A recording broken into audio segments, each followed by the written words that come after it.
जी अस्सलाम वालेकुम। कैफ 3 आज के लेक्चर का आगाज़ करते हैं। लेक्चर नंबर 6 है जी हमारा।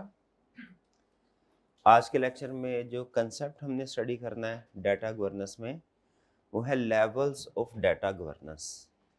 लेकिन इससे पहले आपको पता है एज यूजुअल प्रीवियस लेक्चर का क्विज़ होगा। क्विज़ का लिंक आप लोगों के ग्रुप में शेयर कर दिया गया है, क्लिक कीजिए और ज्वाइन करने के लिए तैयार हो जाइए। जी 10 सेकंड का टाइम है, जल्दी से रेडी हो जाएं ताकि हम क्विज स्टार्ट कर सकें।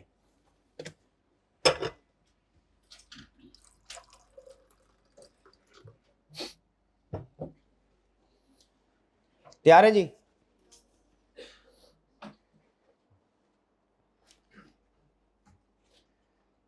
पहला क्वेश्चन ये रहा आपका, CRN जरूर लिखिएगा अपना।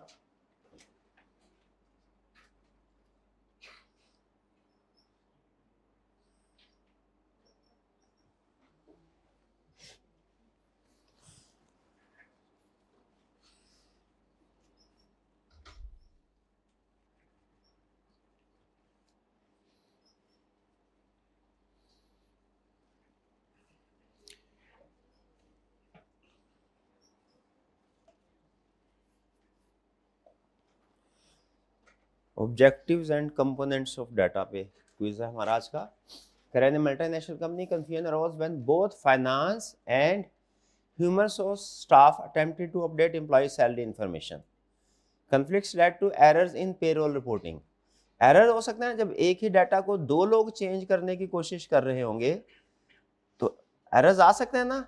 मॉर्निंग में एक ने चेंज कर लिया, इवनिंग में दूसरे ने, अगले दिन मॉर्निंग वाला है उसने कहा ये तो मैं कल और चेंज करके गया था, आज कुछ और है डाटा। कंफ्लिक्ट आ सकते हैं। Which governance objective directly resolves this issue? Reduce cost through duplicate data elimination. Duplication का तो मसला ही नहीं है। मसला ये नहीं है कि एक डाटा दो जगहों पे मेंटेन हो रहा है। मसला क्या है, डाटा एक ही जगह पे मेंटेन हो रहा है, उसको एडिट करने के लिए दो लोग हैं। ठीक है, व्यू करने के लिए एक से ज्यादा डिपार्टमेंट हो सकते हैं। याद रखें, व्यू करने में प्रॉब्लम नहीं होती कोई मल्टीपल अगर डिपार्टमेंट व्यू करते हैं, लेकिन मल्टीपल डिपार्टमेंट्स एक ही डाटा को एडिट कर रहे होंगे, चेंज कर रहे होंगे, प्रॉब्लम उसमें। Establish clear rules for access and data editing. हाँ, ये डाटा एडिटिंग की बात कर रहा है, ये करेक्ट है कि क्लियर रूल होने चाहिए कौन कौन एक्सेस कर सकता है और कौन डाटा को एडिट कर सकता है। ठीक है, facilitate administrative responsibilities among manager. नहीं, ये उनकी रिस्पॉन्सिबिलिटी एडमिनिस्ट्रेटिव रिस्पॉन्सिबिलिटी से रिलेट नहीं कर रहा। ये स्पेसिफिक एडमिनिस्ट्रेटिव रिस्पॉन्सिबिलिटी तो जनरल ऑब्जेक्टिव हो गया ना, जनरल किसी हद तक वो बात कर रहा है। स्पेसिफिकली इश्यूज ने क्वेश्चन के अंदर क्या बताया, डाटा एडिटिंग का, तो आपका जो आंसर भी है वो भी स्पेसिफिक आंसर होना चाहिए डाटा एडिटिंग के ऊपर ही। करेक्ट ऑप्शन हमारी है B. Next,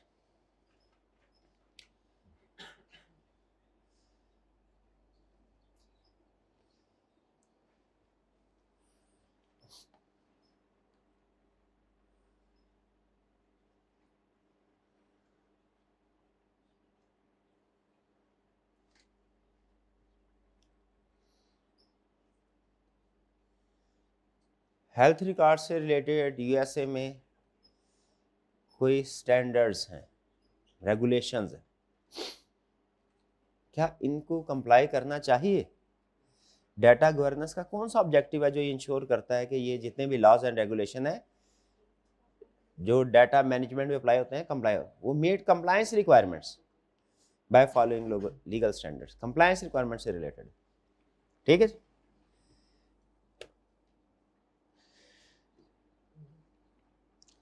next question.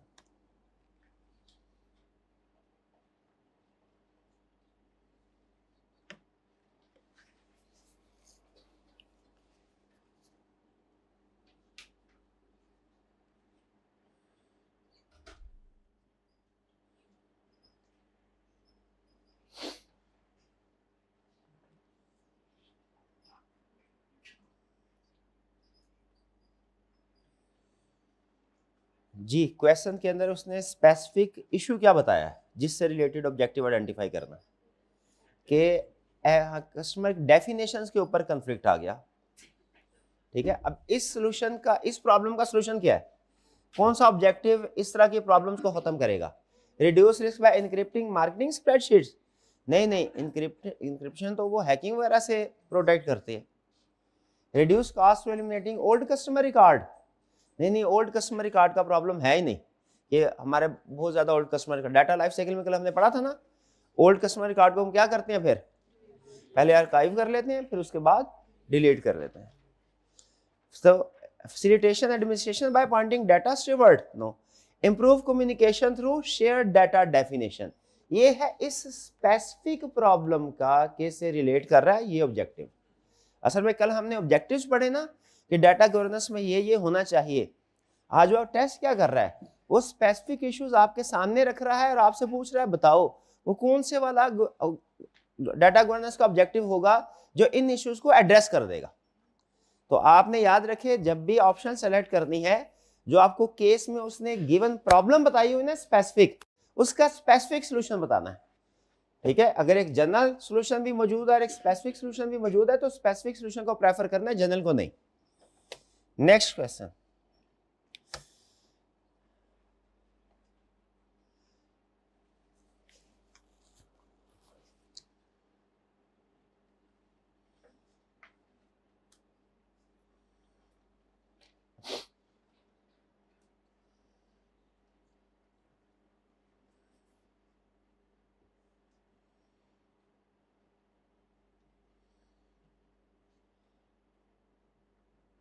Ji telecom operator was paying high cloud storage bills because duplicate records were never remove, duplicate records मौजूद थे। Which data governance objective applies best here? कौन सा data, reduce cost by deleting duplicate or unused data। ठीक है, कुछ ऐसा पहले तक गूगल जो है ना वो डिफरेंट प्लान्स आपको देता है, तो मैं एक 2 TB वाला प्लान मैंने बाय किया हुआ था, लेकिन प्राइस चेंज हुई तो मैंने कहा 2 TB वाला जो है प्लान उसमें तकरीबन 1 TB के करीब में डाटा यूज़ किया करता था। तो मैंने वैल्यूएट किया, मैंने कहा कास्ट अब मुझे कैसे सेव करनी चाहिए। तो मैंने देखा मेरी आदत थी जैसे हर 6 महीने के बाद सेशन ऑफ होता है तो पूरे का पूरा डाटा लैपटॉप का उसके ऊपर अपलोड कर दिया। तो मैंने कहा एक ही डाटा जो है वो हर 6 महीने के बाद अपलोड हो रहा है, वो बेसिकली 6 वर्जन थे उसके। तो फिर मैंने क्या किया, मैंने कहा जी सिर्फ लेटेस्ट जो 2 वाले डाटा है उनको स्टोर कर लिया, बाकी जितने भी ओल्ड थे डिलीट कर दिया। वो जो मेरा टोटल साइज था वो लगभग कोई 150 GB के करीब आ गया और मैंने 200 GB वाला प्लान बाय कर लिया। अब इससे क्या हुआ, मेरी स्टोरेज कास्ट सेव हो गई। ठीक है, तो जाहिर है आप जितना डाटा अपलोड, जितना पुराना डाटा अपलोड करते रहेंगे स्टोरेज कास्ट आपकी उतनी ही ज्यादा होगी। आपको पता है डाटा आप कंप्यूटर पे तो स्टोर कर सकते हैं, ऑनलाइन भी स्टोर कर सकते हैं, उसे क्या बोलते हैं, क्लाउड स्टोरेज। शाबाश। नेक्स्ट क्वेश्चन,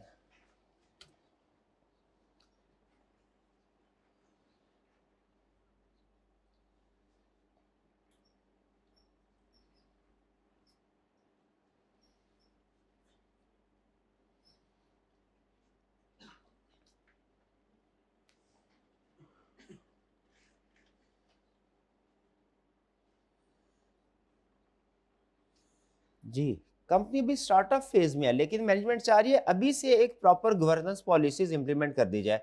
क्या प्रॉपर गवर्नेंस सिस्टम स्टार्ट से ही इंप्लीमेंट कर देना चाहिए कि कंपनी के ग्रो करने का वेट करना चाहिए?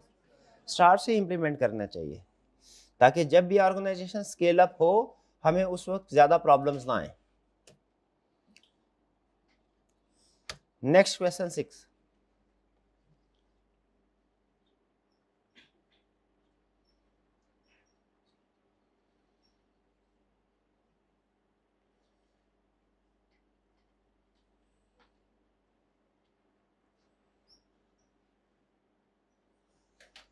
जी CFO रिस्पॉन्सिबल है, डिसाइड करता है कौन डाटा को एक्सेस करेगा और ह्यूमन रिसोर्स स्टाफ जो है वो एम्प्लॉय रिकॉर्ड को अपडेट करता है। कौन से वाला ऑब्जेक्टिव कंपोनेंट रिलेट करता है? शाबाश, data ownership and data stewardship. Ownership का मतलब क्या है, डाटा क्रिएट कौन करेगा, ठीक है, और स्टीवर्ड का मतलब क्या है, उसे यूज कौन करेगा।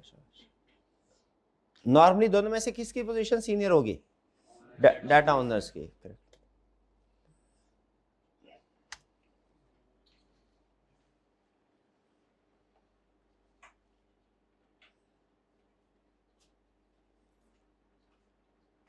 भैया वो नोट्स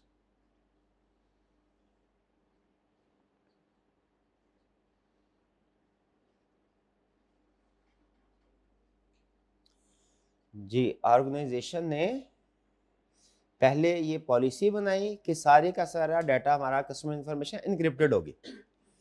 फिर उसके बाद उन्होंने पब्लिश किया, एक्सप्लेन किया स्टेप बाय स्टेप कि आईटी स्टाफ कौन से प्रोसेस को फॉलो करके ये इंक्रिप्शन करेगा। स्टेप 1 में क्या करेगा, 2 में क्या करेगा, 3 में क्या करेगा। Which governance component is being applied. Metadata management नहीं, मेटा डाटा मैनेजमेंट क्या होती है, वो तो डाटा के बारे में डिटेल इंफॉर्मेशन है। और वो डिटेल इंफॉर्मेशन किस लिए दी जाती है, किस काम आती है, ट्रांसपेरेंसी के लिए, हमें उस डाटा के बारे में कंप्लीट इंफॉर्मेशन पता चले, सब्सिक्वेंट एनालिसिस के लिए यूज होती है। जैसे आपको बताया था यूट्यूब पे, अब वो उसमें उस वीडियो के बारे में, वीडियो एक डाटा है लेकिन उसके बारे में बहुत सी इंफॉर्मेशन आ रही होती है, व्यूज कब अपलोड किया, उसकी डिस्क्रिप्शन क्या है, वगैरह वगैरह। ये सारा क्या इंफॉर्मेशन, डाटा। हर फाइल के बारे में बहुत सी इंफॉर्मेशन होती है, फाइल की टाइप क्या है, किसने क्रिएट किया है, लास्ट टाइम कब इसको एडिट किया गया, ये मेटा डाटा है, ठीक है। लेकिन यहाँ पे जो प्रॉब्लम हुआ है वो मेटा डाटा नहीं है, data security through physical access control. मसला सिक्योरिटी का भी नहीं है, ये इशू सिक्योरिटी को नहीं है। क्या है, क्या ए ऑर्गेनाइजेशन में एक लेवल के ऊपर फैसला हुआ कि डाटा की इंक्रिप्शन होगी, और फिर उसके बाद क्या किया, स्टेप बाय स्टेप एक्सप्लेन किया गया कि डाटा इंक्रिप्शन कैसे की जाएगी। डाटा लाइफ साइकिल मैनेजमेंट है या data policies and procedure for consistent use है। ये डाटा पॉलिसीज एंड प्रोसीजर्स है। पॉलिसी क्या है, डिसाइड करना कि क्या करेंगे हम, प्रोसीजर क्या है, कैसे करना है, उसको स्टेप बाय स्टेप गाइडेंस है। प्रोसीजर का मतलब समझ लीजिए एसओपीज है, ठीक है। ये आज आप जो है इसको, आपकी परफॉर्मेंस आज ठीक नहीं है, और शायद इसका मे बी रीजन एक ये हो कि कल आपको नोट्स नहीं मिले, आप पढ़ नहीं सके, वो इसीलिए वैसे कंप्लीट चैप्टर अभी भी तैयार नहीं हुआ, लेकिन फिर जितना आज का लेक्चर है वो मैंने आपके साथ शेयर कर दिया है, ताकि आप इसको रीड करके वेट ना करें, रीड कर ले इसको। कल उम्मीद है इंशाल्लाह आपको कंप्लीट चैप्टर मिल जाएगा। लेकिन आज के नोट्स मैंने आपके साथ शेयर कर दिए, आज आपने कल और आज का लेक्चर अच्छे तरीके से कवर कर लेना है। आपकी आज की परफॉर्मेंस में मुतमिन नहीं हूँ। डाटा पॉलिसी एंड प्रोसीजर हमने पढ़ा था ना, पॉलिसी क्या क्या करना है, प्रोसीजर क्या है कैसे करना है। अच्छा, आज जो मैंने कंसेप्ट आपको समझाना है उससे रिलेटेड एक सवाल का जवाब दीजिए मुझे, क्या डाटा पॉलिसी जिसने डिसाइड करनी है और डाटा प्रोसीजर जिसने परफॉर्म करने हैं, ये दोनों सेम पर्सन होगा या ऑर्गेनाइजेशन में ये डिफरेंट लेवल होंगे। अच्छा, तो मुझे बताइए, आपने वो पढ़ा होगा top level management, middle level management और लोअर मैनेजमेंट, ठीक है सारी मैनेजमेंट में। तो मुझे बताइए, आपके ख्याल में अगर मैं आपको दो ऑप्शन दूं, for example top level management और लोअर लेवल मैनेजमेंट, तो डाटा पॉलिसीज किसका काम होगा, टॉप लेवल मैनेजमेंट, और जो डाटा प्रोसीजर्स है लोअर लेवल मैनेजमेंट। शाबाश, तो करेक्ट ऑप्शन हमारी डी है। डाटा सिक्योरिटी नहीं है, वो तो उसने बताया इनक्रिप्शन सिक्योरिटी के लिए ही यूज होता है, लेकिन यहाँ पे वो इनक्रिप्ट ये नहीं बता रहा इनक्रिप्शन किससे रिलेट करता है। ना ना, कहता है मैंने इनक्रिप्शन का फैसला किया, ये फैसला और फिर इनक्रिप्शन करने का तरीकाकार, ये किससे रिलेट करते हैं। आपने शायद सिर्फ इनक्रिप्शन का वर्ड पढ़ के डिसीजन कर लिया इसके बारे में। नेक्स्ट,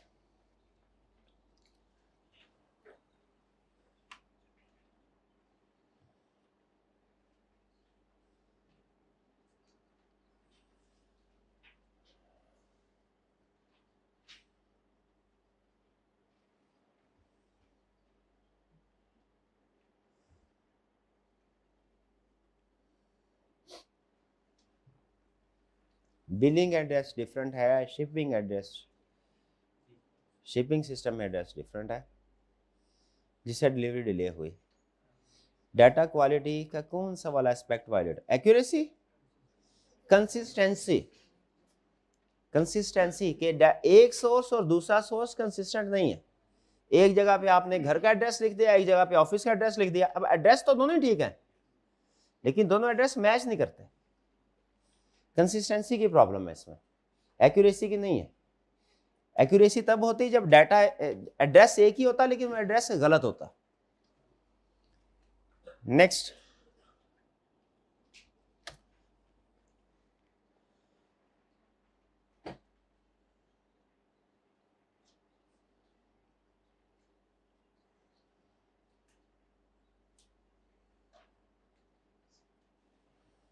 फायरवॉल्स इंप्लीमेंट किए, एम्प्लॉयज़ की ट्रेनिंग की, सर्वर रूम को सिक्योर किया। अब ये कौन से वाला कंपोनेंट है? डाटा सिक्योरिटी, शाबाश। सेकंड डाटा लाइफ साइकिल, नहीं लाइफ साइकिल से रिलेटेड। हाँ, लाइफ साइकिल में तो डिफरेंट फेजेस है। डाटा सिक्योरिटी, शाबाश। Second last question,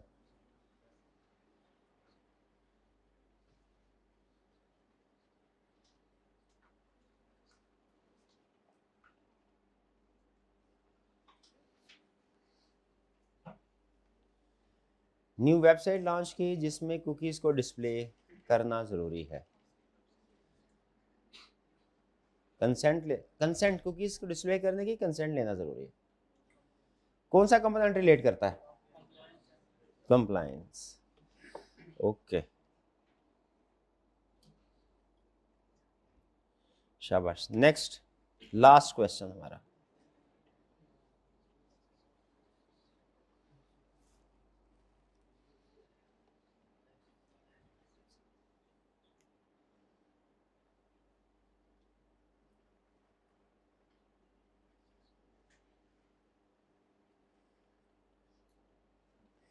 IT company में पास्ट इनवाइसेस को बैकअप सिस्टम में डाल दिया और जो आउटडेटेड अकाउंट्स थे उनको डिलीट कर दिया। जी, लाइफ साइकिल की स्टेजेस हैं, डाटा लाइफ साइकिल की स्टेजेस याद हैं आपको? ओके, चलिए अब चलते हैं हम अपने टॉपर्स की तरफ।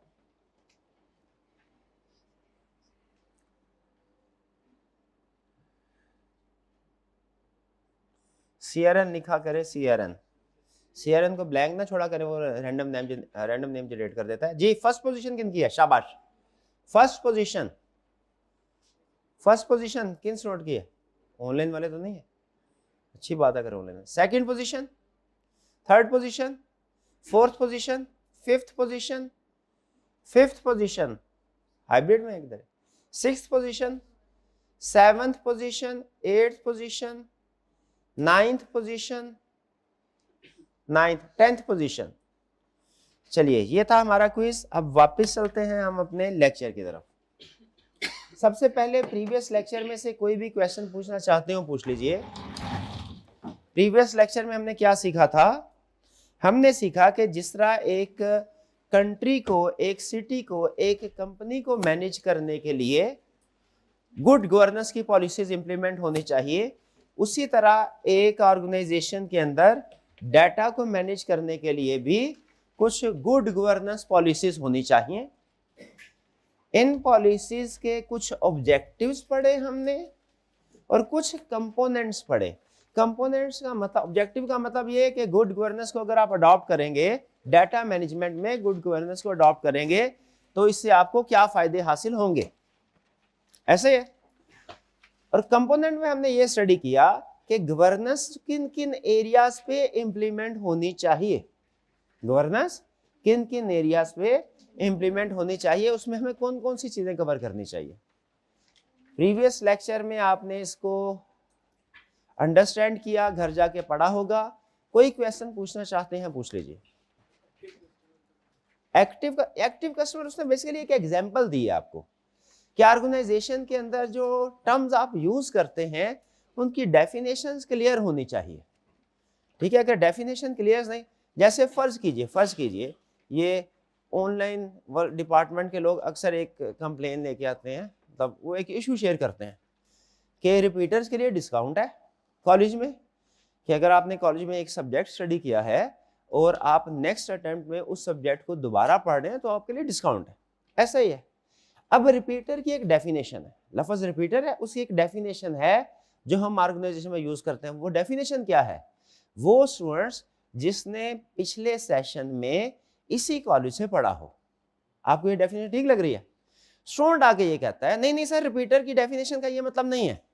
रिपीटर की डेफिनेशन का मतलब ये है कि हमने ये सब्जेक्ट पाकिस्तान में किसी भी और कॉलेज से अगर पढ़ा हुआ है और हम आपके कॉलेज में वो सब्जेक्ट दोबारा पढ़ने आ रहे हैं तो हम रिपीटर हैं, रिपीटर की डेफिनेशन में फॉल करते हैं, हमें ये डिस्काउंट मिलना चाहिए।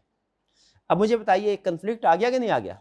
अब वो स्टूडेंट अपने पॉइंट ऑफ व्यू पे डेफिनेशन के मुताबिक डील कर रहा है, जो ऑनलाइन वाले हैं वो अपनी डेफिनेशन के मुताबिक डील कर रहे हैं। तो क्या डेफिनेशन के मीनिंग क्लियर होने चाहिए पहले से ही कि क्या है, ताकि इस तरह की कंफ्यूजन राइज ना हो। यही problem even within the organisation भी आती है, ठीक है। इसीलिए वो ये कह रहा है कि डाटा मैनेजमेंट के अंदर आपने इंश्योर करना है कि डाटा डेफिनेशन जो है वो कंसिस्टेंटली अप्लाई हो रही हो पूरी ऑर्गेनाइजेशन में। जो टर्म भी, ये तो एक उसने एग्जांपल दी ना कि एक्टिव कस्टमर की टर्म है, ठीक है। जो टर्म्स भी आप ऑर्गेनाइजेशन में यूज करते हैं, एक दूसरे के साथ कम्युनिकेशन करते हुए इस्तेमाल करते हैं, उसका मतलब क्या है आपको भी क्लियर हो, दूसरे पर्सन को भी क्लियर हो, ठीक है जी।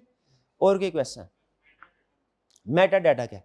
मेटा डाटा कहते हैं डाटा अबाउट डाटा, यानी आपकी डाटा के बारे में इंफॉर्मेशन, ठीक है, ये कहलाती है डाटा।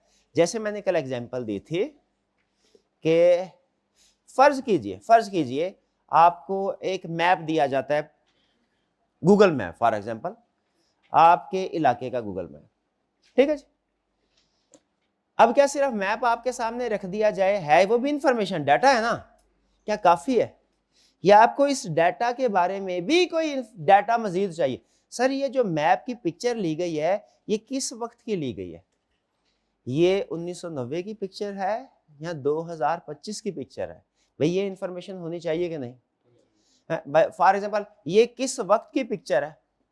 किसी फॉर एग्जांपल बाज़ औक़ात देखते हैं रोड मैनेजमेंट वाले वो डिसाइड कर रहे होते हैं कि किस जगह पे ट्रैफिक ब्लॉक है, तो अगर उनके सामने सिर्फ ट्रैफिक ब्लॉक की पिक्चर रख दी जाए, है वो भी डाटा, क्या उन्हें इसके बारे में फर्दर इंफॉर्मेशन चाहिए कि भाई ये दिन के किस वक्त की पिक्चर है?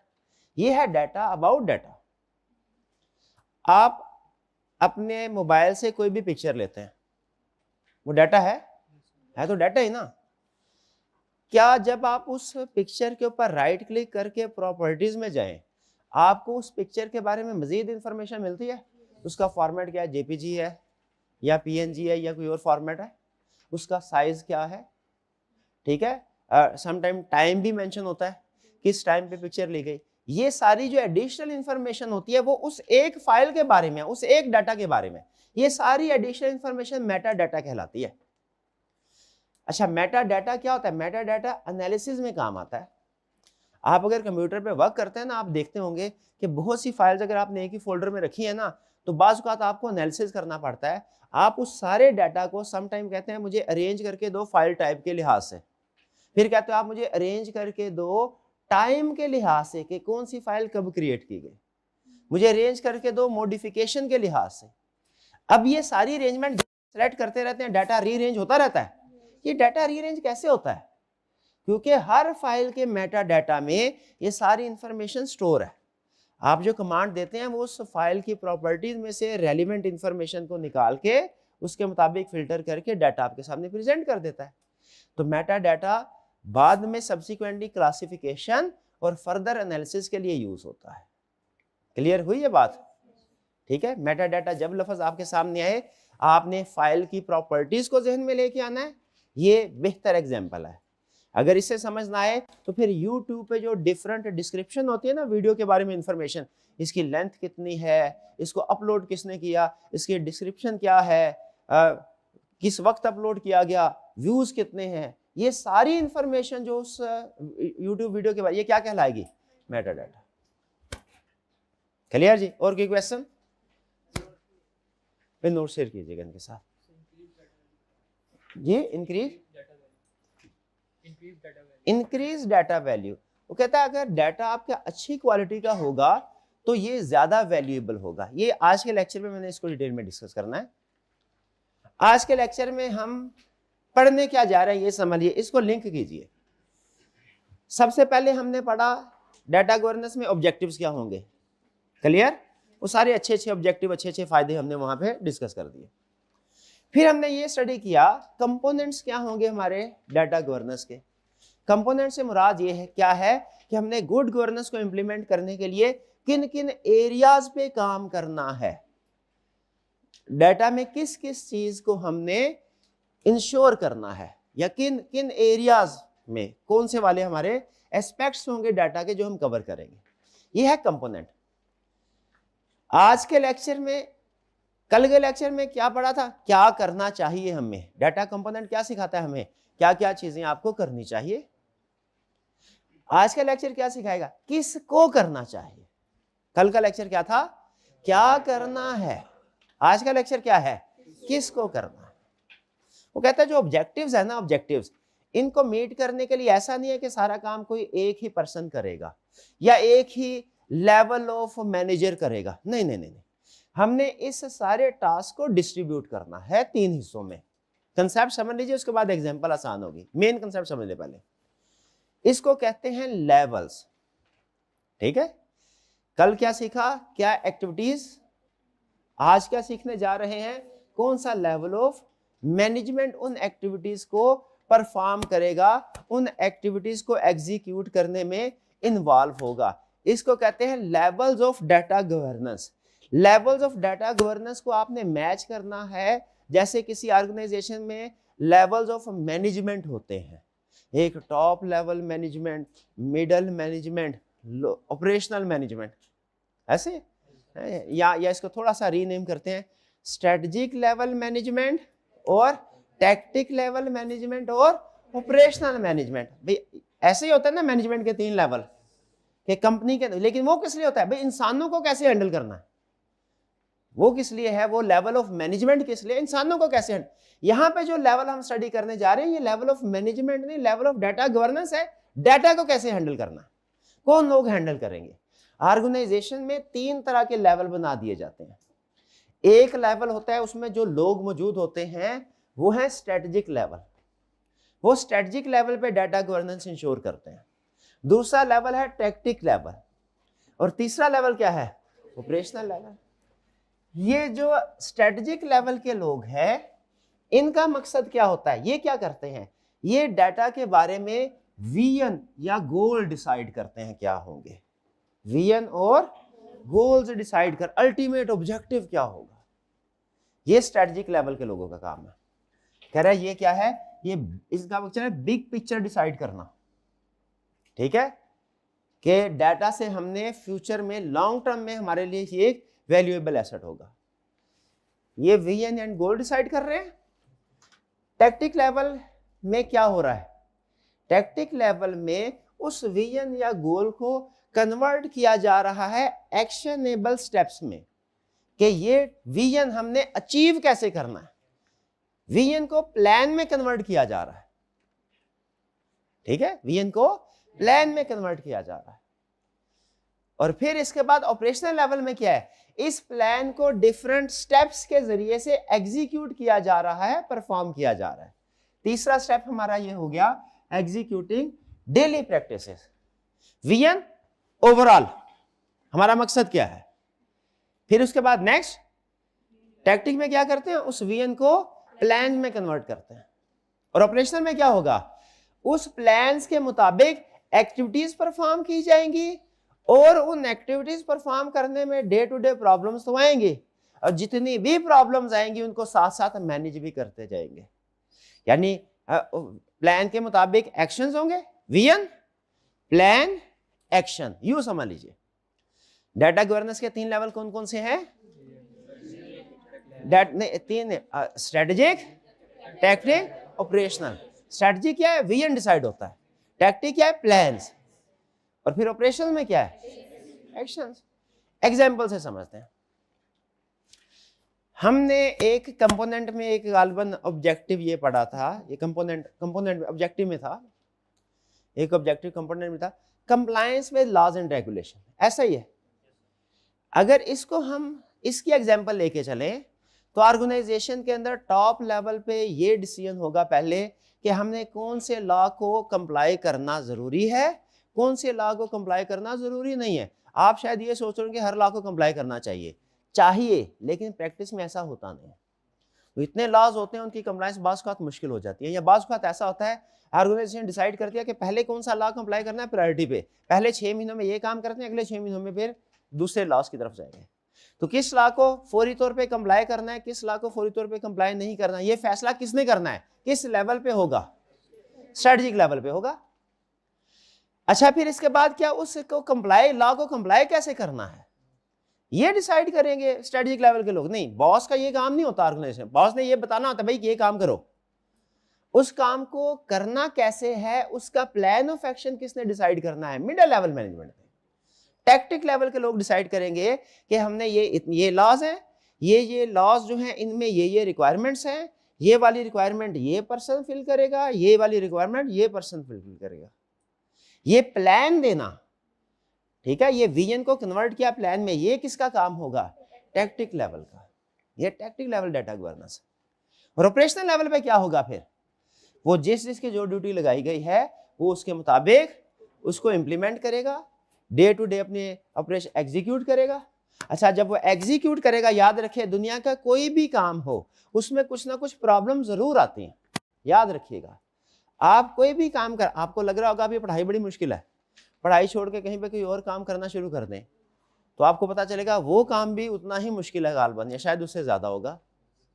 हर काम में जो काम बज़ाहिर आपको आसान भी लगता है ना, जब वो करने के लिए जाएं आप तो आपको उसमें मसले मसाइल आना शुरू हो जाते हैं।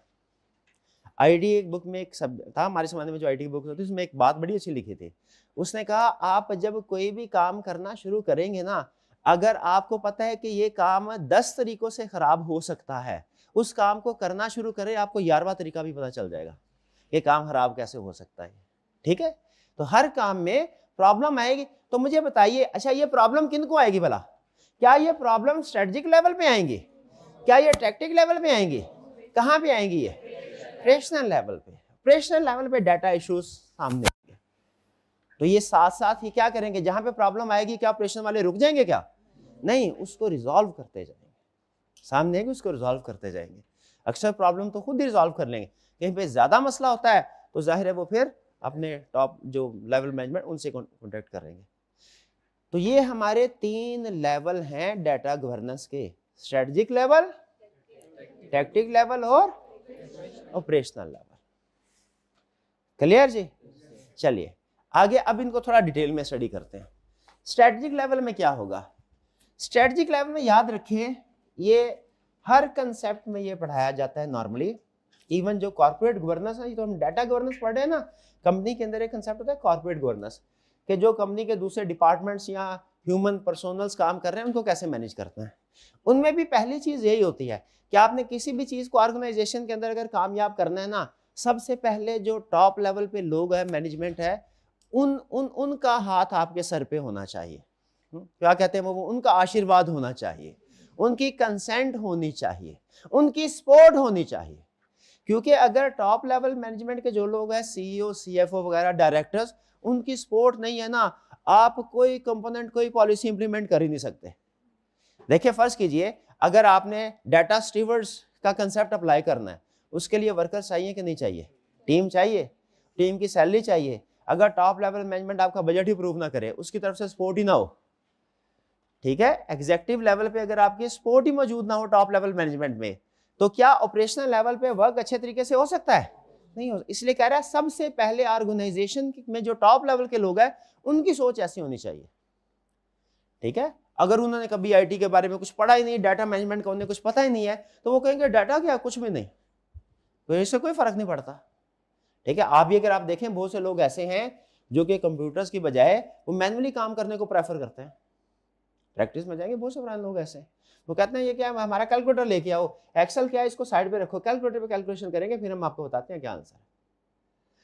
तो पहला स्ट्रेटजिक लेवल की सपोर्ट होनी चाहिए। मेन जो इसमें मैसेज है ना वो यही है, स्ट्रेटजिक लेवल के जो लोग हैं इस लेवल पे डाटा को एक लॉन्ग टर्म वैल्यू, एक एसेट के तौर पे देखा जाना चाहिए। डाटा को कोई लाइबिलिटी के तौर पे नहीं देखा जाना चाहिए। मैं अगर ये सोचूं भाई मैं तो बैकअप क्रिएट करके मैंने क्लाउड पे अगर अपलोड किया हुआ है, मुझे तो इसकी कॉस्ट पड़ती है, तो मैं कॉस्ट बचा लूँ, मैं कॉस्ट तो शायद थोड़ी सी बचा लूँगा, लेकिन खुदा ना खास्ता कभी मेरा कंप्यूटर ख़राब हुआ, हार्ड डिस्क करप्ट हो गई, हैक हो गई, ठीक है, चोरी हो गया लैपटॉप, तो मैं तो कोई काम नहीं कर सकूँगा, मेरे तो साल की मेहनत जो है वो ज़ाया हो जाएगी। तो वो कह रहा है डाटा की अहमियत का अंदाज़ा होना चाहिए इस लेवल के ऊपर।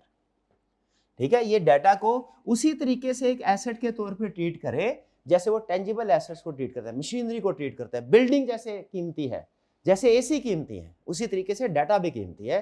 स्ट्रेटजिक लेवल पे ये सोच होनी चाहिए। ठीक है, ये फिर विजन और गोल्स को सेट करें। ठीक है, गोल्स क्या, वही ऑब्जेक्टिव जो हमने पढ़े हैं। ये आप देखेंगे इसमें जो अक्सर कंसेप्ट है ना, वो हमारे ऑब्जेक्टिव और जो हमने कंपोनेंट्स पढ़े हैं वो इसमें आ रहे होंगे, क्योंकि उन्हीं कंसेप्ट्स को ना वो समझने क्लासिफाई कर रहा है, भाई ये वाली ड्यूटी इसकी लगा दो, ये वाला काम इसके जिम्मे है, ये वाला काम इसके जिम्मे है। ठीक है, विजन या गोल डिसाइड करो, पॉलिसीज डिसाइड करो। पॉलिसीज, प्रोसीजर नहीं, प्रोसीजर टैक्टिकल लेवल पे डिसाइड होंगे, उन प्रोसीजर के ऊपर अमल जो होगा वो ऑपरेशनल लेवल पे होगा, लेकिन पॉलिसीज कहां बनेंगी, स्ट्रेटजी लेवल पे। ठीक है, अलाइन विद बिजनेस गोल्स। आपकी जो भी जैसे पॉलिसीज क्या है, प्राइवेसी को इंश्योर करना है, सिक्योरिटी को, रिटेंशन ऑफ डाटा, डाटा कितने अर्से तक रिटेन करना है, 5 साल तक रिटेन करना है, 10 साल तक रिटेन करना है, सिक्योरिटी फीचर कौन कौन से ऐड करने हैं, ये फैसला ये करेंगे। उस फैसले के ऊपर अमल कैसे करना है ये डिसीजन होगा। ठीक है, फॉर एग्जांपल डिसाइड किया जाता है भाई सिक्योरिटी फीचर ऐड कर, डाटा को सिक्योर करना है।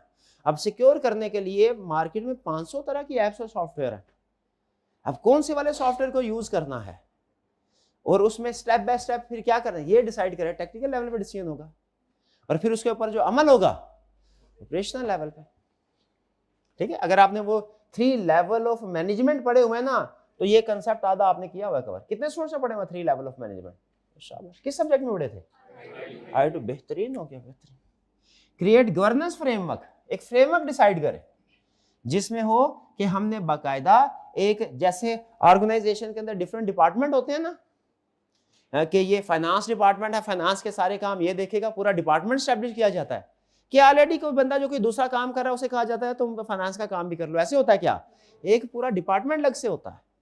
उसी तरीके से कह रहे हैं डाटा में भी आप इन्वेस्टमेंट करें, एक अलग से पूरा डिपार्टमेंट फ्रेमवर्क बनाए, पूरा फ्रेमवर्क में समझे पूरा डिपार्टमेंट बनाए जिसका काम सिर्फ यही हो, डाटा हैंडलिंग कैसे होगी, डाटा मैनेजमेंट कैसे होगी, उसमें कितने लोग होंगे, उनकी रोल्स एंड रिस्पॉन्सिबिलिटीज क्या होंगी।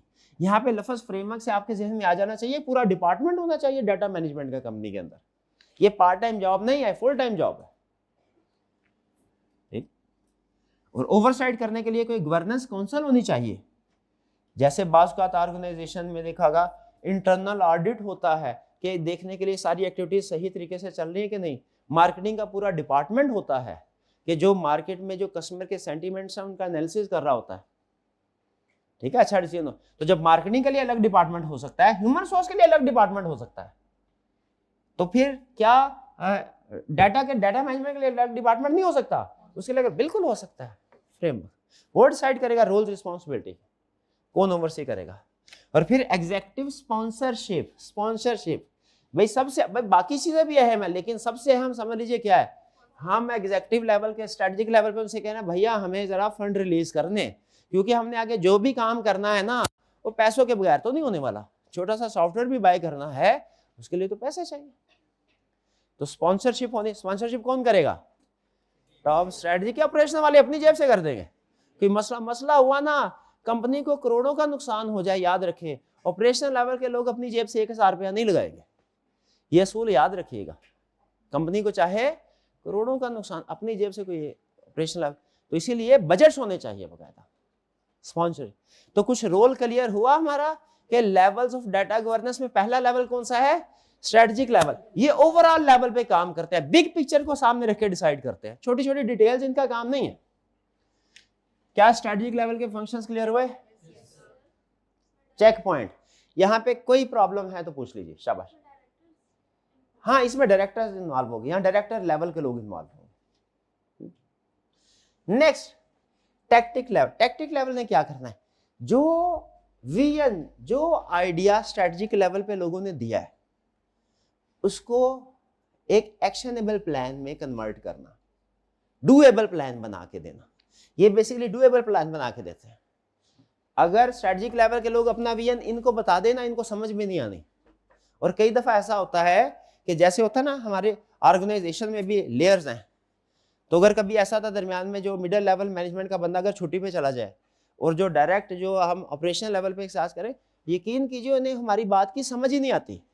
हम क्या रहे हैं, हम पूछ कुछ हो रहे होते हैं और बता कुछ हो रहे होते हैं।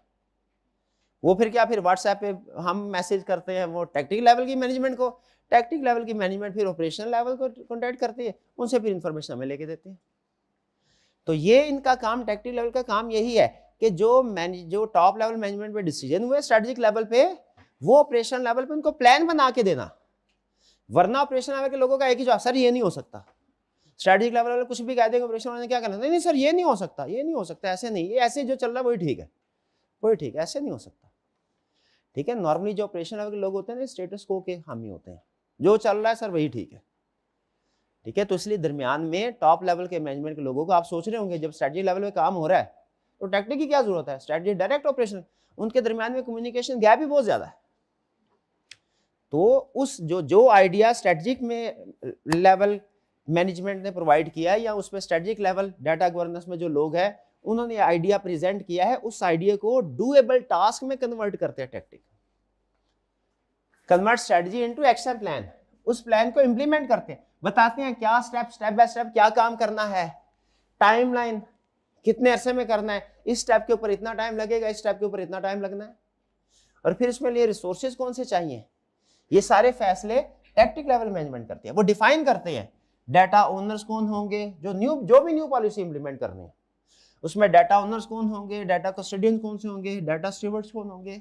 अब ये न्यू टर्म आ गई कस्टोडियन, ये कौन है, डाटा ओनर्स जो क्रिएट कर रहे हैं, डाटा स्टीवर्ड जो उसको यूज कर रहे हैं, डाटा कस्टोडियन जो उसको सेव कर रहे हैं, मतलब सेव करके स्टोरेज कहीं पर रखने हैं ना डाटा सारा, वो ये डिफरेंट रोल्स होते हैं।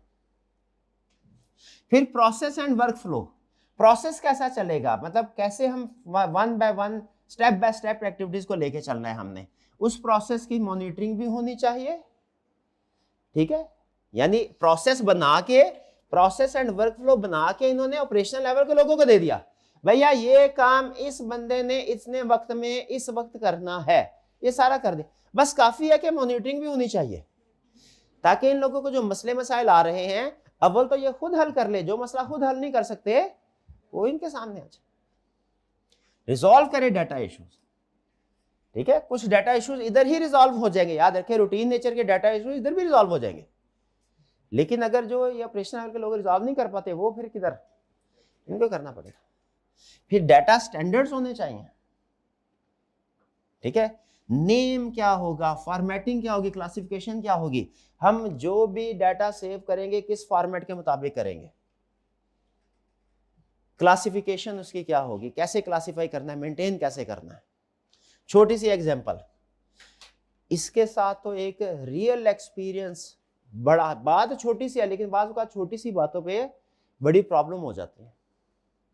नेमिंग, आप इसका क्या मतलब है, स्टैंडर्ड्स फॉर नेम क्या होने चाहिए, आप लोग ग्रुप में है ना, व्हाट्सएप ग्रुप में, उस ग्रुप का नाम है CAF03, ऐसा ही है, आगे PHY फिजिकल कॉल पर लिखा हुआ है, ये है नेमिंग कन्वेंशन बोलते हैं इसको IT की लैंग्वेज, कि आपने नाम किस तरीके से रखने हैं, नेमिंग कन्वेंशन हसूल होते हैं। अच्छा मुझे बताइए कि बॉयज का ग्रुप अलग है, गर्ल्स का ग्रुप अलग है, हमारे टीम मेंबर ने वाकई में ये काम किया हुआ है, वाकई में ये काम किया, फिजिकल के लिए अलग, क्या फिजिकल के स्टूडेंट का अलग व्हाट्सएप ग्रुप बना, ऑनलाइन के स्टूडेंट का अलग व्हाट्सएप, फिजिकल के स्टूडेंट के ग्रुप का नाम क्या रखा है, CAF03, आगे PHY फिजिकल, ऑनलाइन वालों का नाम क्या रखा है, DRS, ठीक है, DSR, और आगे उसके बाद ऑनलाइन OL, DSR OL। अब देखें फिजिकल वालों का नाम क्या रखा है, CAF03, और ऑनलाइन वालों का नाम क्या रखा है, DSR। अब क्या नेमिंग डिफरेंट है, अब होता क्या है, अब मुझे हर दफा प्रॉब्लम होती है, मुझे नाम याद रखने पड़ते हैं, हालांकि अगर ऐसा होता ना सबका CAF03, आगे फिजिकल है तो PHY, बॉयज है तो B लिख दिया, गर्ल्स है तो G लिख दिया, ऑनलाइन है तो OL होता, तो मैं जब कभी CAF03 टाइप करता चारों ग्रुप मेरे सामने आ जाते, फिजिकल मेरे लिए आसान नहीं होती। अब बाज़ औक़ात ऐसा होता है उसके लिए CAF03 अलग टाइप करना पड़ता है, DSR अलग टाइप करना पड़ता है, बाज़ औक़ात मैसेज किसी एक जगह पे पहुंचता है, एक जगह पे स्किप हो जाता है। ये है नेमिंग। क्या ऑर्गेनाइजेशन के अंदर फाइल्स के नाम रखने के इस तरह के स्ट्रक्चर, क्या स्टैंडर्ड्स होने चाहिए, यही बता रहे हैं नेमिंग स्टैंडर्ड। और फिर इसके बाद दूसरी चीज क्या बता रहा है, फॉर्मेटिंग जो है वो एक स्टैंडर्डाइज्ड होनी चाहिए। एक मैं इशू आपके सामने रखता हूँ, रियल इशू है। आपने बताना है कि क्या इसमें जिस पर्सन ने कोई बात की वो ठीक की कि नहीं। वालदा का चेकअप करवाने के लिए मैं डॉक्टर के पास गया, डॉक्टर ने कहा ये टेस्ट करवाइए, प्राइवेट हॉस्पिटल था। टेस्ट करवाने के लिए मैं उसी हॉस्पिटल की लेबॉर्ट्री में गया, उन्होंने कहा जी 2500 का टेस्ट होगा फॉर एग्जाम्पल। मैंने कहा अच्छा, साथ ही कुछ और लेबॉर्ट्री भी थी, मैं बाहर निकला, दूसरी लेबॉर्ट्रीज थी और वो भी अच्छी लेबॉर्ट्री, फॉर एग्जाम्पल चौथाई लैब, उधर गया, उन्होंने कहा जी ये 1200 का टेस्ट होगा। मैंने कहा जी कर दो, 1200 का करवा के डॉक्टर के पास लेके आया। उन्होंने कहा मैं इसको एक्सेप्ट नहीं करूंगा इस टेस्ट। इस वजह से नहीं कि इस टेस्ट में कोई प्रॉब्लम है, इस वजह से कि ये उस फॉर्मेट में नहीं है जिस फॉर्मेट पे हम मैं टेस्ट को चेक करके फौरी तौर पे बता, रिपोर्ट को चेक करके कि इसमें क्या मसला है। अब हमारे parameter for example left side पे कुछ और आ रहे होते हैं, राइट साइड वाले कॉलम पे कुछ और आ रहे होते हैं। मुझे पता है मैंने फॉर एग्जांपल शुगर लेवल देखना है, वो किधर देखना है, ब्लड प्रेशर का लेवल देखना है, वो किधर, और दूसरी चीज जो देखनी है वो किस जगह पे देखनी है। अब जो फॉर्मेट आप लेके आए हैं ना, उसमें चीजें आगे पीछे है। अब मुझे एक एक चीज को देखना पड़ेगा, वही चीज जो मैं 5 सेकंड में वैल्यूएट कर लेता हूं कि ये प्रॉब्लम इधर है कि नहीं, अब मुझे 4 मिनट लगाने पड़ेंगे, 5 मिनट लगाने पड़ेंगे इस टेस्ट को दोबारा करवा के लाए। मुझे बताइए उस प्रोफेशनल ने, ठीक है, ये क्यों कहा कि दोबारा करवा के लाए? एथिकल था कि नहीं था, अलग बात है। फॉर्मेट सेम नहीं था। जब फॉर्मेट सेम नहीं होता, आपको इंफॉर्मेशन ढूंढने में प्रॉब्लम होती है। आपका जो फॉर्मेट आप एडमिशन को फिल करते हैं, हर स्टूडेंट के लिए क्या सेम फॉर्मेट होता है? सेम फॉर्मेट होता है। ग्रुप बनाते हुए वो आसानी से उनको पता होता है कि जो हमने देखना है मेल है या फीमेल है, आसानी से देख लेते हैं कि ये किस जगह पे लिखा हुआ है। साथ वो आईडी कार्ड भी होता है, उसको मैच कर लेते हैं, भाई सही लिखा है कि नहीं लिखा, ठीक है, वो आसानी के साथ। लेकिन अगर हर एक का फॉर्मेट डिफरेंट हो, एक एक फॉर्म प्रोसेस करने के ऊपर उन्हें 3-3 4-4 मिनट लग जाए, जो भी शायद वो 30-35 सेकंड में प्रोसेस कर लेते हैं। समझ रहे फॉर्मेटिंग सेम होना कितना जरूरी है? ठीक है, डिफरेंट फॉर्मेट यूज करेगा हर पर्सन ऑर्गेनाइजेशन के अंदर, वो तो प्रोसेस स्लो डाउन हो जाएगा। नेमिंग कन्वेंशन सेम होनी चाहिए, फॉर्मेटिंग सेम होनी चाहिए। ठीक है, हमारी फॉर्म में मुझे याद आया इंटरनेशनल बिल जो था वो एक डिले हो गया। किस वजह से? क्योंकि जो बिल में ना वो बताते होते हैं कि आपने क्या काम किया, किस वक्त किया। तो हमारा जो प्रोसेस था, हम आपको पाकिस्तानी क्या करते हैं, फॉर्मेट डेट का रखते हैं, DDMMYY, पहले डेट डाला फिर यानी अगर फर्ज कीजिए मैंने 2 मई को कोई काम किया है तो मैं क्या करूंगा 2/5। उधर फॉर्मेट जो चल रहा था वो MMDDYY, इधर से हमने 2 मई डाला, उधर उन्होंने इंटरप्रेट किया 5 फरवरी। उन्होंने कहा सर हमने आपको असाइनमेंट अप्रैल को दी है, आपने बिल फरवरी का भेज दिया है, ये बिल तो नहीं अप्रूव होगा, रोक दिया। सिर्फ एक छोटी सी गलती की वजह से। किस गलती की वजह से? फॉर्मेट सेम नहीं था। तो इसीलिए इन चीजों का ये रियल प्रॉब्लम है। बज़ाहिर छोटी सी प्रॉब्लम लगेगी, लेकिन इंटरनेशनल बिल रुक गया था हमारा। ठीक है, वो बाद में फिर उनको भी समझ आई, हमने एक्सप्लेन किया, मसला रिजॉल्व हो जाता है बाद में, लेकिन फॉर द टाइमिंग तो प्रॉब्लम आ गई ना। इसीलिए फॉर्मेटिंग स्टैंडर्डाइज्ड होनी चाहिए, इंफॉर्मेशन वेल क्लासिफाइड होनी चाहिए, जहां पे आपने एक्सेस करना हो कर ले। तो ये डाटा के मुझे बताइए, इन सारी चीजों के प्रॉपर स्टैंडर्ड होने चाहिए। मसला इसमें नहीं है कि DDMM बेहतर है कि MMDD फॉर्मेट बेहतर है, मसला ये है कि सेम होना चाहिए, स्टैंडर्ड होना चाहिए। और मॉनिटर करे, रिपोर्ट करे, आपको जो भी कंप्लायंस, जो सिस्टम इस लेवल पे जो भी काम हो रहा है उसकी मॉनिटरिंग, उसकी कंप्लायंस यहां पे चेक होगी। क्लियर जी? टैक्टिकल लेवल पे क्या एक्टिविटीज होंगी? क्लियर? ये एक्टिविटीज स्ट्रेटेजिक लेवल पे है, इसमें कोई इख्तलाफ तो नहीं। ये एक्टिविटीज टैक्टिकल लेवल पे, इसमें कोई प्रॉब्लम तो नहीं। चेक पॉइंट, कोई क्वेश्चन हो तो पूछते, वरना आगे चलते हैं। चलिए नेक्स्ट। ओके जी जी, शाबाश पूछिए। डाटा कस्टोडियन का मतलब है डाटा एट द एंड, जब सारे लोग, जब डाटा ओनर डाटा क्रिएट करके फारिग हो गया, घर चला गया, डाटा स्टीवर्ड सारा दिन उसके ऊपर वर्क करता रहा, शाम को घर चला गया, डाटा कहीं पे कंपनी के अंदर स्टोर होगा, कहीं की किसी की जिम्मेदारी है कि जो जिस डाटा पे सारा दिन काम हुआ है वो अगले दिन जब ये सारी टीम आए तो उन्हें उसी फाइल पे मिले, वो होता है कस्टोडियन। जैसे ऑर्गेनाइजेशन के अंदर होता है ना, एक बंदा इन्वेंट्री को रिसीव कर रहा है, ऑर्डर कर रहा है, परचेज के लिए ऑर्डर कर, एक बंदा इन्वेंट्री को रिसीव कर रहा है, बोला एक बंदा जो इन्वेंट्री अभी बिकी नहीं हुई उसको स्टोर कर रहा है। जो स्टोर करने वाला था कस्टोडियन, कस्टोडियन उसको कहते हैं जिसकी कस्टडी में कोई चीज हो। ऑर्गेनाइजेशन में कोई ना कोई पर्सन ऐसा होना चाहिए कि सारा डाटा उसकी कस्टडी में, यानी उसके पास उसकी कॉपी सेव हो रही है, वो है data custodian. Next operational level. Operational level का काम क्या है भाई, इन्होंने जो विजन दिया इसको कन्वर्ट किया प्लान्स में, टैक्टिक ने उन प्लान्स के ऊपर अमल करना है, ठीक है, डे टू डे एप्लीकेशन अमल करना है। तो इसमें क्या क्या एक्टिविटीज इन्होंने परफॉर्म करनी है। सबसे पहले इन्होंने ये इंश्योर करना है जो भी डाटा ये यूज कर रहे हो वो एक्यूरेट हो, कंप्लीट हो, कंसिस्टेंट हो, ठीक है। जैसे आप लोगों के एडमिशन फॉर्म, क्या आपके ख्याल में वो जो प्रिंसिपल साहब है उन्होंने प्रोसेस करने हैं? नहीं, प्रोसेस किसने करने हैं? वो आईटी में जो ऑपरेशनल लेवल पे लोग बैठे उन्होंने। लेकिन प्रोसेस करने से पहले ये अब उन्होंने फोन नंबर देखा, वो सीआरएन देखा, सीआरएन वो 4 डिजिट है सिर्फ। मोबाइल नंबर देखा, मोबाइल नंबर में 2 डिजिट मिसिंग है फॉर एग्जाम्पल। या देखा मोबाइल नंबर एंटर करते हुए वो मोबाइल है 0421, ठीक है। उनका ये तो पाकिस्तान में कोई कोड ही नहीं है किसी का, पाकिस्तान में तो 03 से नॉर्मली स्टार्ट होते हैं। तो अगर इन्हें पता चल रहा है ऑपरेशनल लेवल के लोगों को डाटा एक्यूरेट नहीं है, कंप्लीट नहीं है, क्या इन्हें फौरी तौर पे अलर्ट हो के वहीं पे डाटा को करेक्ट नहीं करना चाहिए, कंफर्म नहीं करना चाहिए? कोई चीज में से किसी स्टूडेंट ने सब्जेक्ट को मेंशन करना भूल गया कि किस सब्जेक्ट में एनरोलमेंट करवा रहे हैं, क्या उन्हें फोन करके पूछना नहीं चाहिए? क्योंकि अगर इन लोगों ने जो डाटा एंटर किया सिस्टम में वो गलत एंटर किया ना, फिर आगे पूरा 6 महीने वो गलत डाटा चलता रहेगा या उसको करेक्ट करने में बड़ी ज्यादा प्रॉब्लम होगी। तो पहली चीज कि जो ऑपरेशनल लेवल पे लोग डाटा को डील कर रहे हैं उन्हें इंश्योर करना है कि जो भी डाटा इनपुट करे भाई एक्यूरेट हो, कंप्लीट हो, कंसिस्टेंट हो। क्योंकि बाकी सारे एनालिसिस जितने भी परफॉर्म होने हैं वो इसके बाद होने हैं। वो एक आईटी में एक मुहावरा है, गार्बेज इन गार्बेज आउट। आपका डाटा जो इनपुट किया है वो गलत है ना, जो मर्जी एनालिसिस, जो मर्जी सोफिस्टिकेटेड टेक्निक इस्तेमाल कर लें, कभी सही नतीजे पे नहीं पहुंचेंगे। तो यहाँ पे जो डाटा क्वालिटी चेक किसने परफॉर्म करने हैं, और ये चूंकि फर्स्ट टाइम नॉर्मली तौर पे जो डाटा कैप्चर हो रहा था वो यही कर रहे होते हैं। जो पॉइंट ऑफ सेल डिवाइस के ऊपर इनवाइस बन रही है वो यही बंदा बना रहा है। बाकी सारे पूरे दिन की सेल कितनी है, महीने की सेल कितनी है, कौन सी प्रोडक्ट ज्यादा सेल हो रही है, कम हो रही है, वो तो उसके बाद की बात है।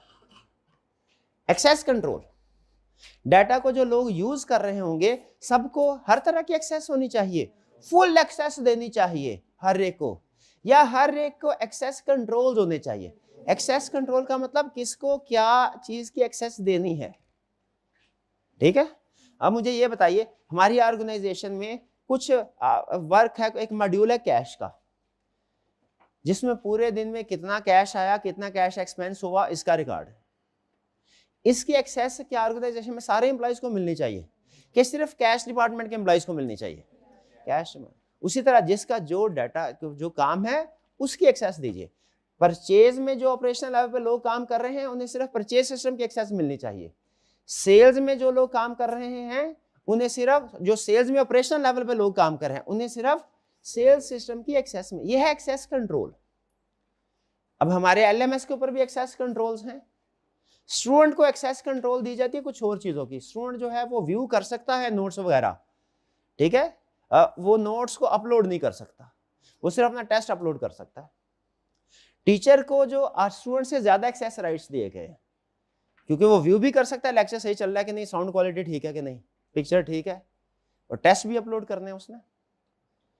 टीचर को एक्सेस राइट्स ज्यादा है। और फिर उसके बाद जो एडमिन है उसके एक्सेस राइट्स उससे भी ज्यादा है। उन्होंने कोर्स क्रिएट करने हैं, उन्होंने स्टूडेंट्स को भी इनरोल करना है। अगर एक स्टूडेंट को ये एक्सेस दे दिया जाए वो दूसरे स्टूडेंट को भी इनरोल कर सकता है।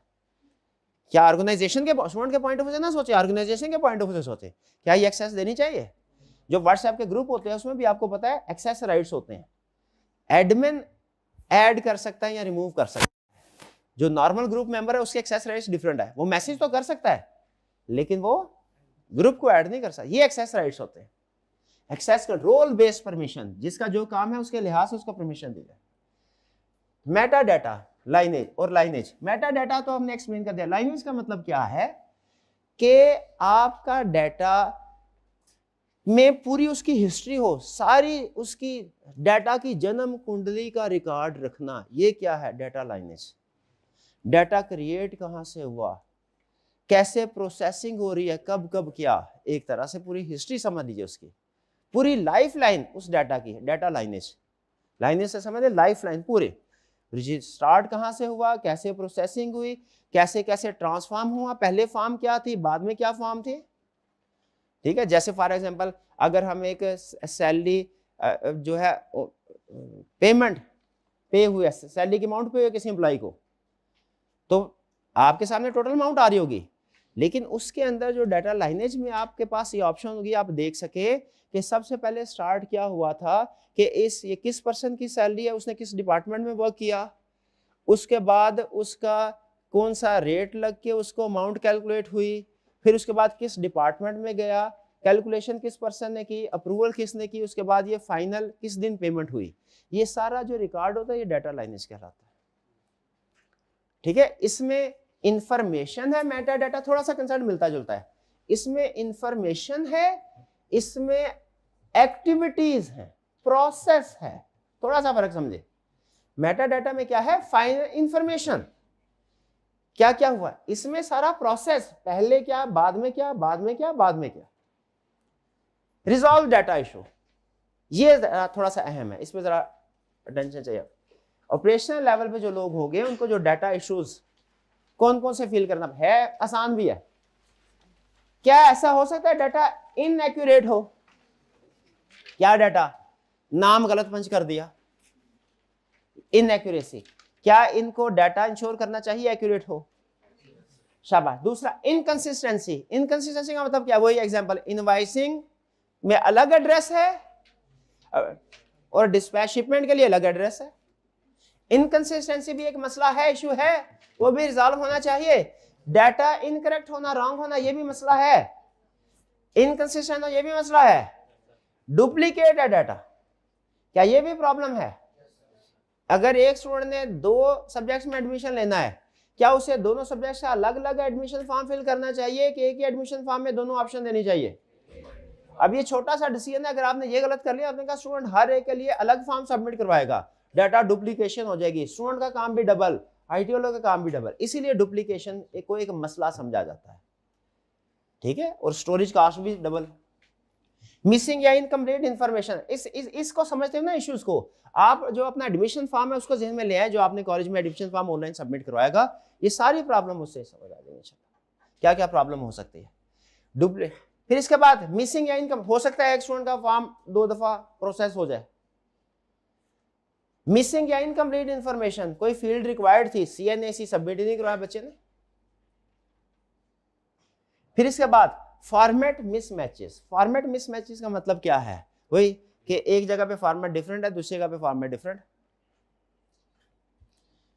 सिक्योरिटी ब्रीचेस, ठीक है, कुछ सिक्योरिटी मेजर्स लिए गए हैं, उनको ब्रीच किया गया, जैसे फॉर एग्जांपल कोई इंफॉर्मेशन जो है वो पासवर्ड प्रोटेक्टेड होनी चाहिए, लेकिन उसका पासवर्ड जो है वो नहीं रखा गया, सिक्योरिटी ब्रीच। फाइल जैसे इसने क्या किया, इस बंदे ने अपने, उसने कहा क्या रोज सुबह आके पासवर्ड मांगता है। ठीक है, ये प्रॉब्लम होती है, कभी जल्दी जल्दी नोट्स बनाने ना, वो फाइल पे कुछ मैंने पासवर्ड वगैरह लगाए हुए, वो पासवर्ड में मसला होता है, उधर से पहले एंटर करते हैं, फिर उसके बाद मोबाइल पे मैसेज आता है, मोबाइल का कोड उसमें डालते हैं, और फिर उसके बाद एक्सेस लॉक। थोड़ी सी इनकन्वीनियंस जरूर है, लेकिन फायदा क्या है, डाटा प्रोटेक्टेड है। तो सिक्योरिटी इश्यूज भी इसको डील करने चाहिए। और लेटेंसी या आउटडेटेड डाटा, पुराना डाटा यूज नहीं करना चाहिए कोई। लेटेंसी का मतलब होता है, लेटेंसी लिख लीजिए, delay is equal to delay. ठीक है, latency rate is high. Sir हम सवाल पूछते हैं, उसका जवाब जो है वो 24 घंटे के बाद आता है। सर आपकी ऑर्गेनाइजेशन में हाई लेटेंसी है, लेटेंसी का मतलब क्या, डिले। कस्टमर ने कोई क्वेरी की, उसका जवाब देने में जितना ज्यादा टाइम लगेगा, लेटेंसी रेट, ये भी एक प्रॉब्लम है ना। ये सारी प्रॉब्लम, ये सारे इश्यूज, और इनको रिजॉल्व करने की कोशिश, और जो रिजॉल्व नहीं हो सके वो किधर भेज देने हैं। कंप्लायंस चेक, जो इन्होंने जितने भी लॉज इधर फैसला हुआ था कंप्लाई करने हैं, किस तरीके से कंप्लाई करने हैं, अभी एक्चुअली कंप्लाई करेंगे, चेकलिस्ट बनाएंगे। अच्छा ये टास्क मुझे मिला था, मैंने कर लिया, ये टास्क मिल गया, मैंने कर गया, ये उस टास्क का एक डैशबोर्ड या समरी ये देख मॉनिटर कर रहे होंगे, किधर है मॉनिटरिंग वाला, इधर मॉनिटरिंग वाला था, ये काम ये कर रहे हैं, लेकिन उस सारे काम की रिपोर्ट चेकलिस्ट ये बना रहे हैं टिक टिक टिक, लेकिन उसकी समरी एक डैशबोर्ड की शक्ल में किन के पास आ रही है, ठीक है। और यूजर ट्रेनिंग एंड सपोर्ट, अच्छा यूजर ट्रेनिंग एंड सपोर्ट का मतलब ये है कि इनको अगर ट्रेनिंग की जरूरत है तो वो ट्रेनिंग प्रोवाइड की जाएगी, कोई सी सपोर्ट की जरूरत है, कोई प्रॉब्लम आ गया क्या करना है तो, ठीक है। जैसे वो डाटा प्रोसेस करने वाले जो लोग शामिल है, आपका क्या ख्याल है, जैसे ही किसी को हायर किया फौरन उसको सीट पे बिठा दिया, उसकी बगैर ट्रेनिंग होती है, ठीक है। हाँ जी, प्रोबेशनरी पीरियड क्लियर जी, कुछ एक्टिविटी समझ आई, लेवल समझ आ गया आपको, कोई प्रॉब्लम, कोई टेक्निकल कंसेप्ट तो नहीं था, कोई मेन कंसेप्ट अगर एक दफा समझ आ जाए ना, फिर उसको एग्जांपल साथ में लिंक हो जाए तो उसमें कोई प्रॉब्लम नहीं होती। फिर सिर्फ एक चीज आपने ध्यान में रखनी है, लेवल्स को आपने लेवल्स ऑफ डाटा गवर्नेंस को लेवल्स ऑफ मैनेजमेंट के साथ लिंक कर देना है बस। अगर ये समझ आ गया, बाकी इंशाल्लाह आसानी से एग्जांपल समझ आ जाएंगे। क्लियर जी? एक्सेस कंट्रोल देखें, उसकी इम्प्लीमेंटेशन हमारी ऑपरेशनल लेवल पे ही होगी। डिसीजन जो है वो आपकी बात ठीक है, वो टेक्निकल लेवल पे हो सकता है, उसकी इम्प्लीमेंटेशन, ठीक है जी। चलिए, आपको सिर्फ आज और कल के नोट्स दिए मैंने, पूरे चैप्टर के नोट्स नहीं है, ठीक है। पूरे चैप्टर के नोट्स इंशाल्लाह कल मिल जाएंगे आपको। आज का लेक्चर यहाँ खत्म करते हैं, अल्लाह हाफिज।